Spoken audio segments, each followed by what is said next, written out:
everyone. Welcome to the Breaking Moment podcast. My name is Regine Bowe, and I am a social worker who wants to give you hope, encourage you, and help you feel less alone in your healing journey. This podcast is dedicated to helping you heal, learn, and grow to become a better version of yourself. Through education and personal experience, I will discuss topics around mental health and spirituality. So, let's get started on today's episode.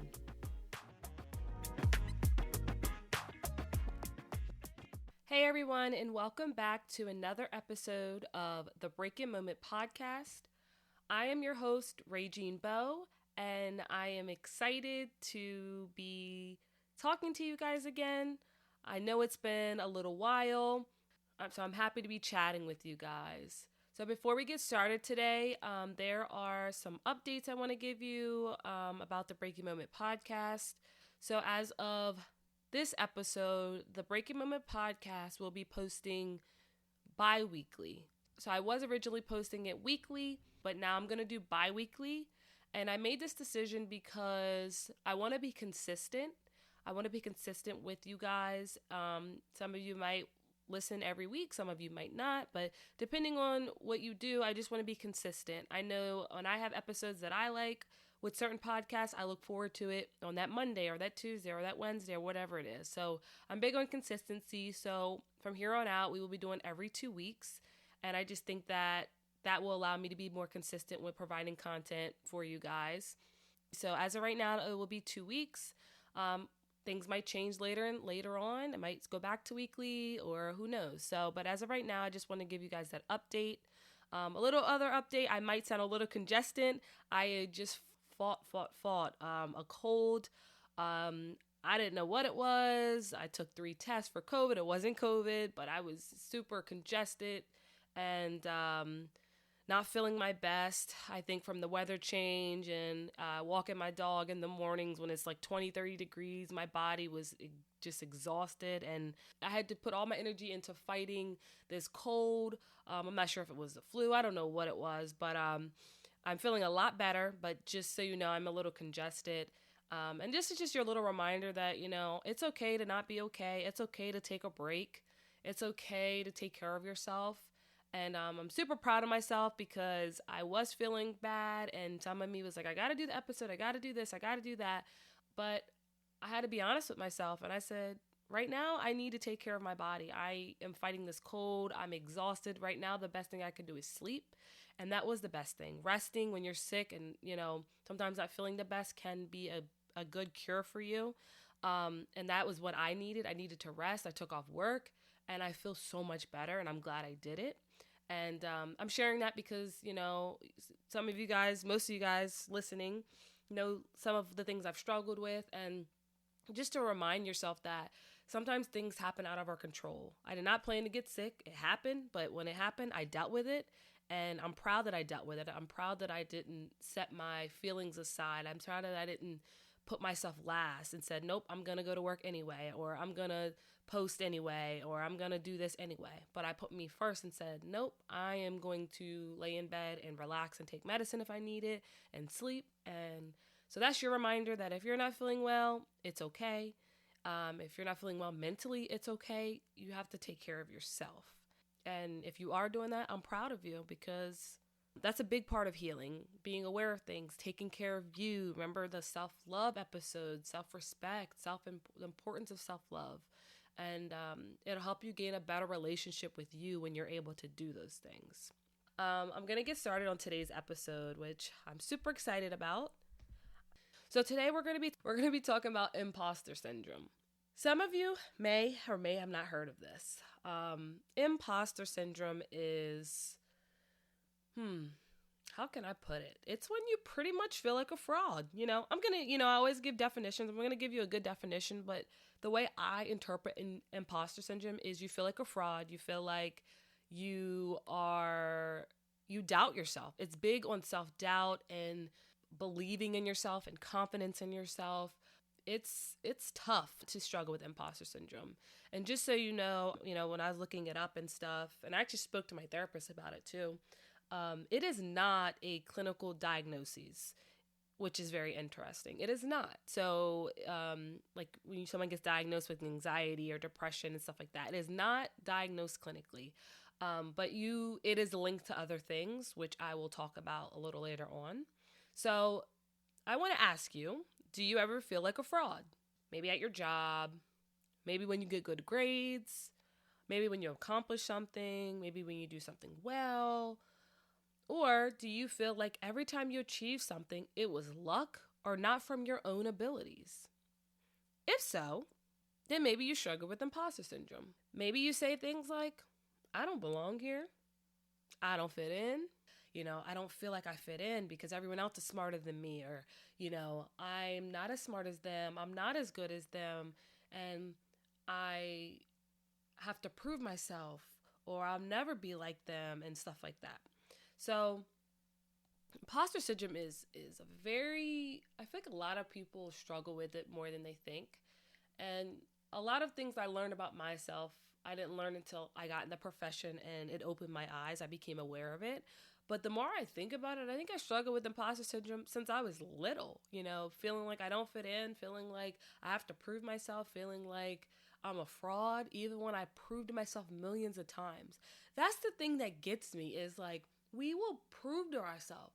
We consistently get A's and we're still thinking we're a fraud, we're not smart. What else proves you're smart but getting A's and doing well? Or we get a promotion and it's like, oh, I didn't really deserve it. My boss is just giving it to me just because he feels bad for me. Why would your boss feel bad for you? Bosses, if it's a good boss, they're going to give you the promotion because they see the abilities that you've proven. But it's something about our minds that it just won't click that we deserve it, or it's out of luck, or different things like that. It amazes me that sometimes we can be that hard on ourselves that we don't believe. We have so much self-doubt and we constantly show up for ourselves, but it's always like, nope, you still don't believe it. You still don't believe it until you're 25 and you still don't believe anything you do. And you got 2 degrees, a bachelor's and a master's degree, and you're still doubting yourself. Or you've made All-American in softball and you're still doubting yourself. I'm throwing my stuff out there because I want you to realize that even people that look like they are up there and doing well struggle with things, struggle with if they fit in, if it's because of them or because someone's feeling bad for them or because it's luck, So today I'm going to talk about the definition of imposter syndrome, the different types of imposters, how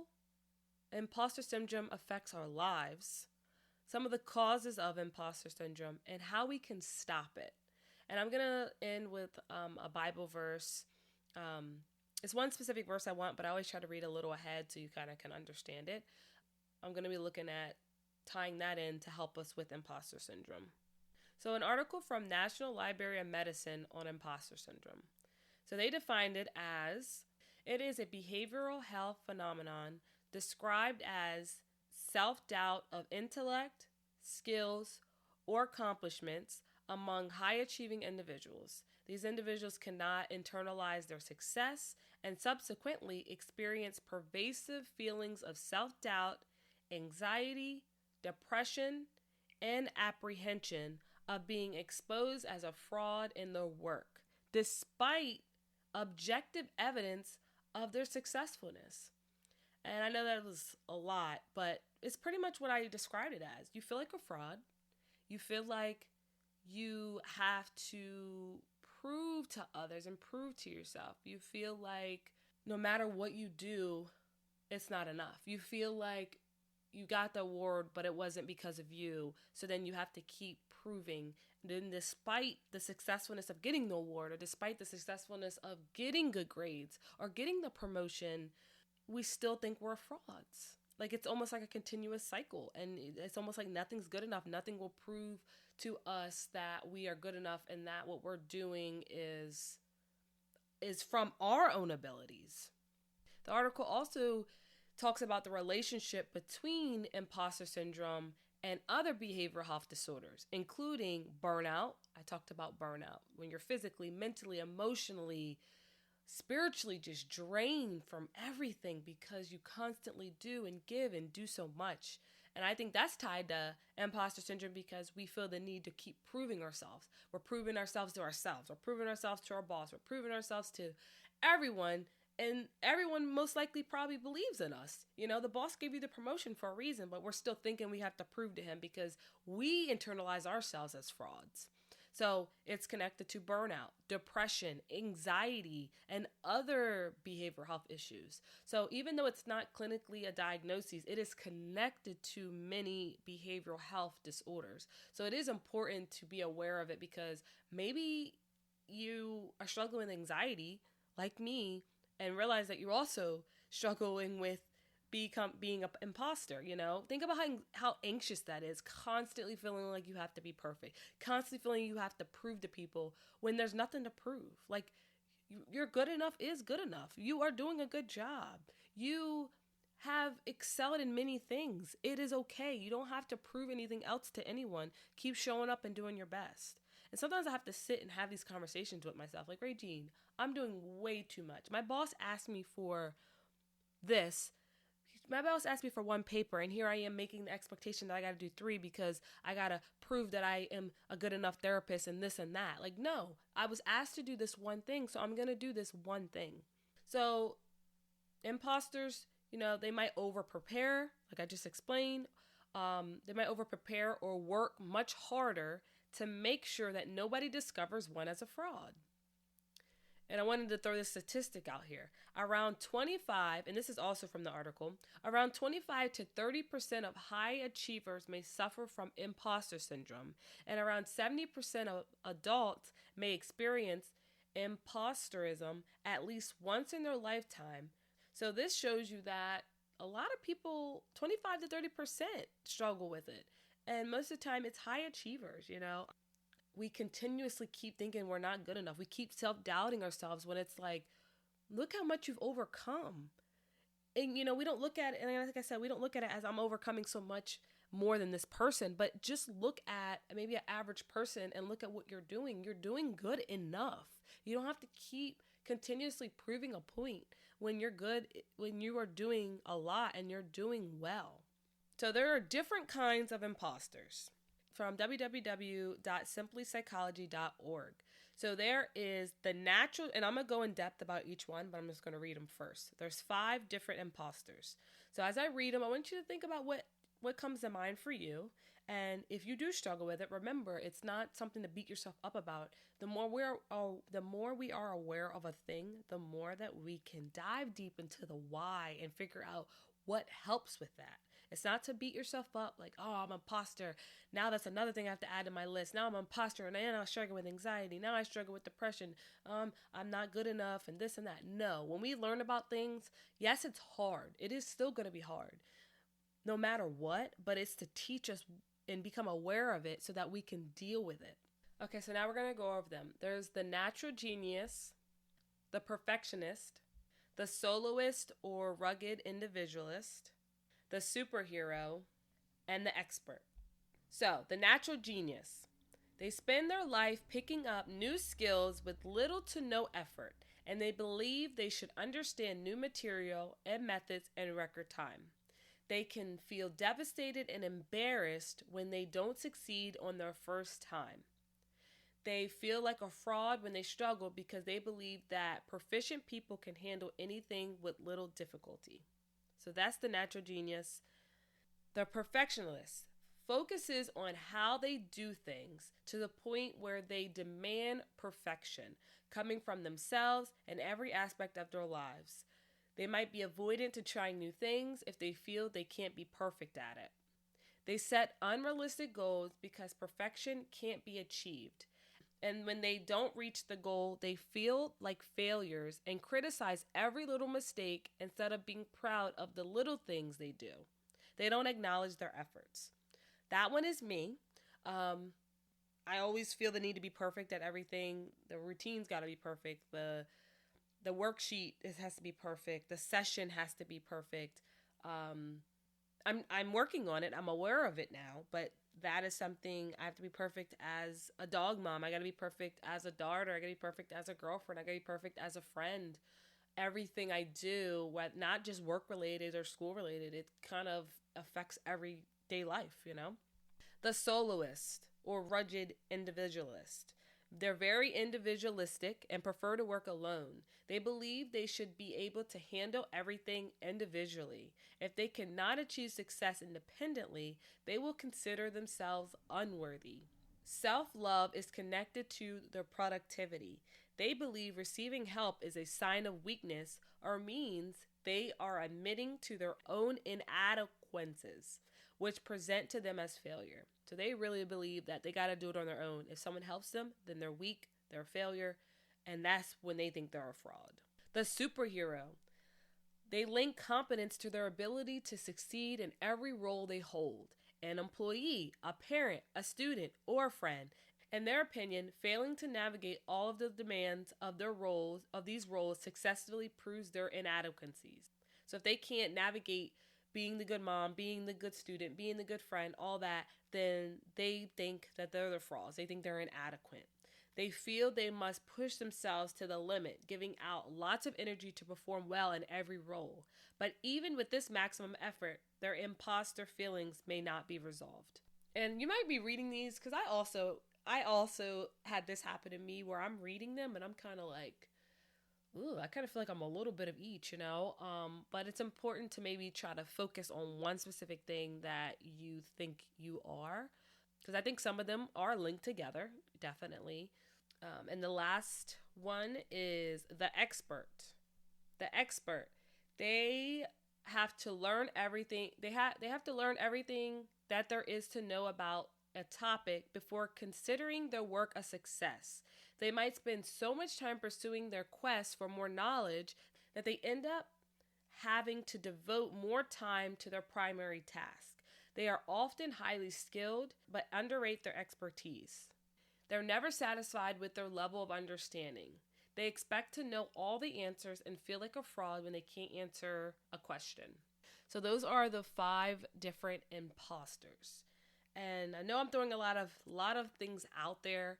I really think that I might break this episode up into 2 because I'm already like 20 minutes in and I feel like not really done. So I think I'm gonna break this up because I don't want to overwhelm us. I want us to learn and be encouraged without feeling like it's a lot in one episode. So I think we're going to break this one up. I'm gonna talk a little bit more and close out, and then we'll pick back up on this in 2 weeks. So I want to talk about how it affects our lives. This is also from simplypsychology.org. It affects our work performance. Like, let's think about this. If we're an imposter at work, we will never feel like we are owning up to our role. We will never feel like we're good enough for our role. So what do? We might overwork. It might cause us to procrastinate. And I talked about, the procrastination where we, delay the process of doing things because we don't believe in ourselves. So that assignment might be due at, today is the 15th. That assignment might be due on the 20th. And you feel like such an imposter as a manager that you just got promoted that then it's the 20th and you didn't do it, or it's the 20th and you're trying to finish it and now you procrastinated because you still feel like an imposter at your job. Or you might overwork, so you're constantly doing a million things and then you burn out because you're doing so much. When did you have time to, eat today? When did you have time to take some rest for yourself? When did you have time to sleep? When did you have time to go for a walk? When did you have time to exercise your body? Like, you start to take away from the things that you need to get through your days, maybe mentally, spiritually, physically, because you feel like an imposter at your job. So, it can cause us to procrastinate. It can cause us to overwork. And, overworking can lead us to burnout, as I said. It might also cause us to fear that our workers will put high expectations on us. We might fear that they'll put more on us than we are capable of. And that might cause us to be reluctant. So we might not take that promotion because we expect that everyone will expect us to be perfect. But the real deal is you expect yourself to be perfect. And that's why it's interesting realizing this stuff is how much of it how much of the things that you're worrying about externally are really coming from you internally? Like, yes, it came from somewhere. Yes, I think imposter syndrome came from something that we went through, but now we've internalized it. So maybe you didn't take that promotion because you think that the managers above you are going to want you to be perfect at it when they never said you had to be perfect, but you're internalizing it as perfect. Or maybe you're thinking that all your workers, that maybe you had a work friend that you worked with for so long, and she's going to think, or he's going to think, that you're a fraud at your job, and because you guys have the same degree, and how come you got the promotion first, right? And I'm going deep here because I want us to realize that it affects us. The way we think and the way we talk to ourselves affect our daily lives. It affects your work performance. It affects how you interact with people. It affects if you burn out. It affects if you procrastinate. Another way it affects us, so work performance, it affects our job dissatisfaction and burnout. And I kind of talked about that. We might remain in a role because we don't believe we can achieve higher. Maybe you have so much more in you, but you're staying stagnant because you don't even believe in yourself.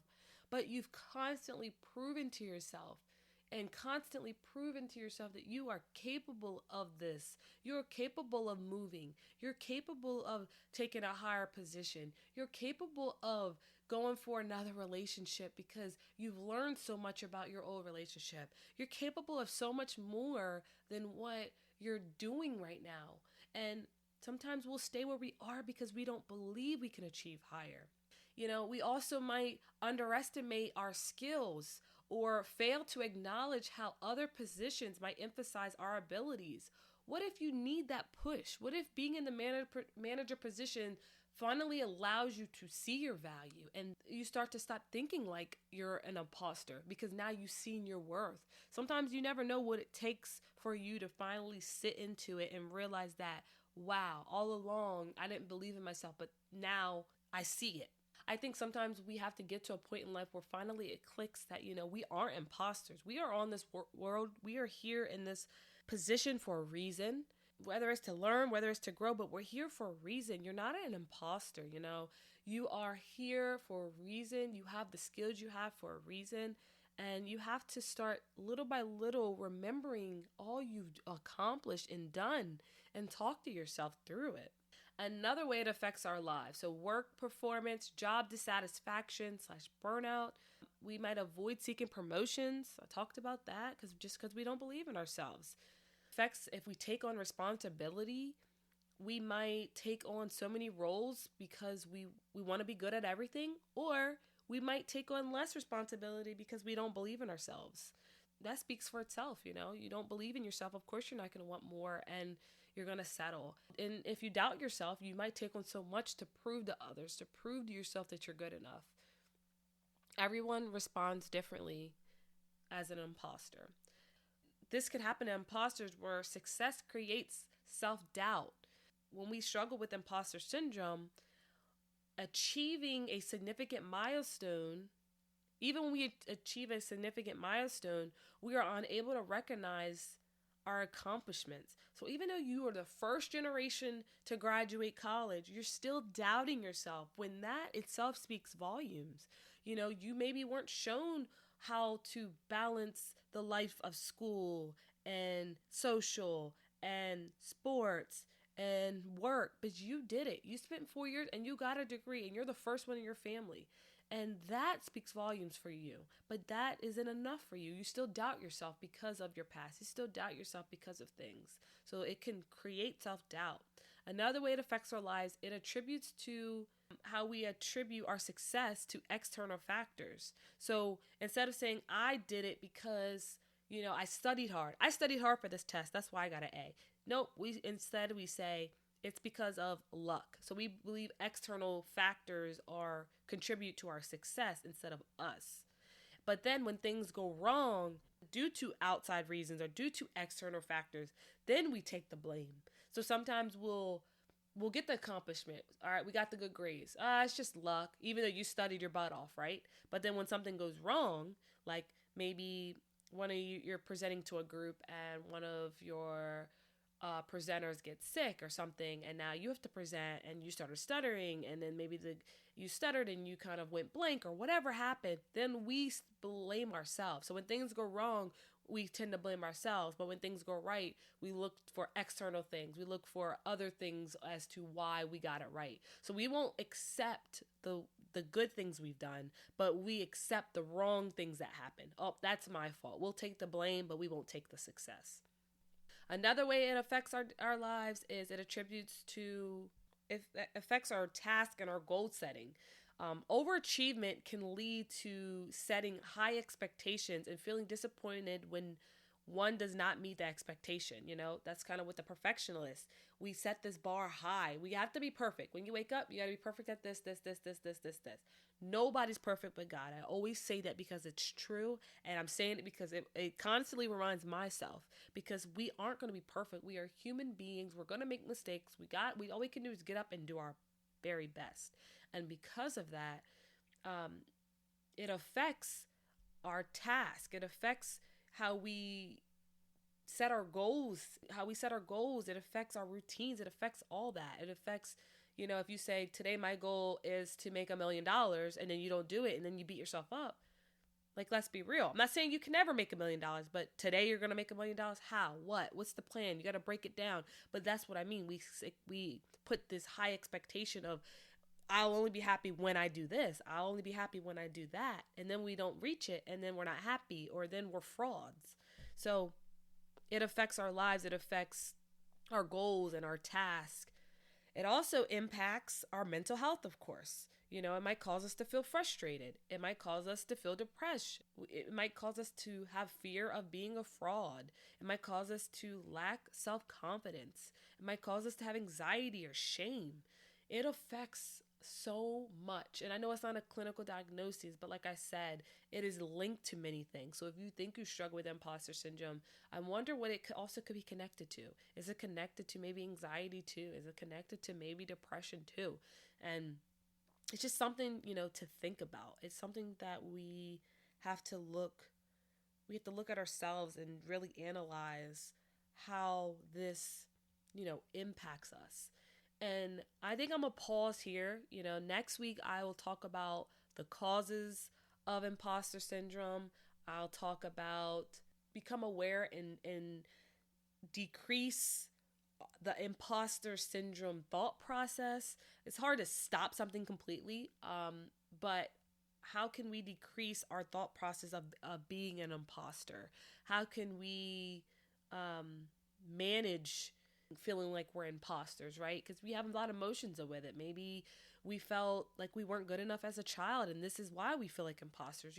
There's so much rooted into why we are the way we are. We don't just wake up and then we are imposters. We don't just wake up and we have anxiety. We don't just wake up and we're dealing with trauma. No, especially with being a therapist, one thing I'm learning as a family-based therapist, I'm learning that usually trauma is stemmed from something. It happened somewhere in your life. You're anxious because there's a reason. And sometimes we don't want to get caught up in the why. We want to figure out what can we do, and we can move forward in the what can we do. But sometimes it is okay to know why, because when you know why, then you maybe will give yourself compassion. Oh, I'm anxious because when I was younger I didn't fit in. Okay, I'm gonna be compassionate for that little girl so I can move forward and not have that same mindset. Like I said, when we come back next, in 2 weeks, we will talk about what causes imposter syndrome. We'll talk about how we can manage the emotions that come with feeling like an imposter. And I'll also tie in a couple verses on what God says about you. Speaking life into you, speaking the truth into you will help to alleviate some of the lies of what feeling like an imposter feels like. It'll alleviate the lies, when you speak truth, when you speak life to yourself, when you speak God's word to yourself, it'll alleviate the lies of what you thought, of what someone told you that was a lie, because you are so much more than an imposter. You are on this world and on this earth for a reason. I believe it. I believe that we all have a purpose in this world. So you're not an imposter. You are important and you matter.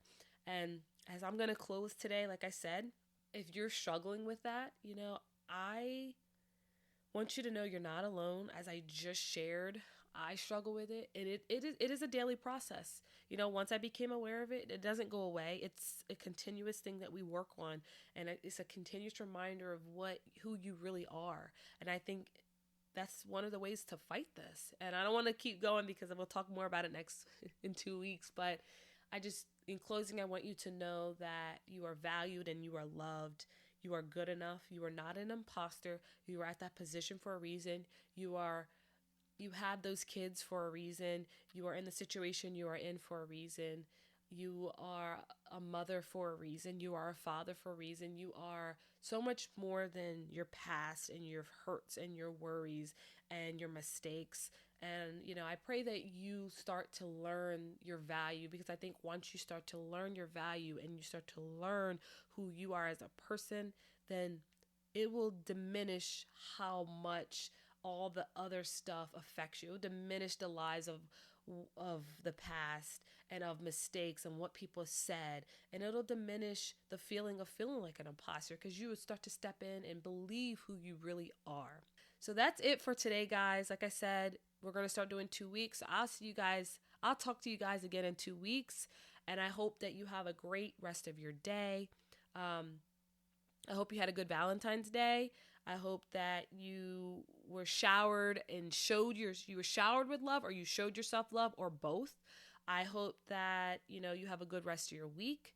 And I hope that you continuously keep being you, keep finding you, keep loving you. And I'll talk to you guys in 2 weeks. Bye. Thank you for listening to the Breaking Moment podcast. If this information was helpful, please share it with others. And if you enjoy listening, subscribe to the podcast so you can get the latest episodes. You can listen to the Breaking Moment podcast on Apple Podcasts, Spotify, or wherever you get your podcast.